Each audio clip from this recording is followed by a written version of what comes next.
চোখের কাপড় খুলে ফেলো। আমি 100 জন মানুষকে পৃথিবীর সব থেকে বড় ট্র্যাপে আটকে রেখে দিয়েছি। সিলিংটা নামাও। আর এটা হলো বিশাল 5টা ট্র্যাপের মধ্যে প্রথম, যেমন এই বিশাল পেইন্টবল ওয়্যার জোন অথবা এই ডায়াবলিক্যাল স্পিনিং মেশিন। সবকটাই ডিজাইন করা হয়েছে কন্টেস্ট্যান্টদের কঠিন পরীক্ষার মুখে ফেলতে।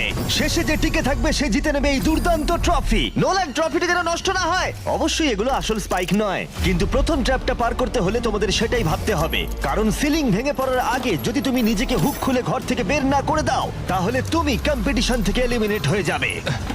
বেরো, স্পাইকগুলো ভেতরে আসছে। দেখা যাক কে প্রথমে বেরোতে পারে। বেরিয়ে এসো, বেরিয়ে এসো, বেরিয়ে এসো, বেরিয়ে যাও। তাড়াতাড়ি করো, তাড়াতাড়ি। চলো চলো চলো, জলদি, তাড়াতাড়ি, সময় শেষ হয়ে আসছে। খেলা শেষ হয়ে গেছে।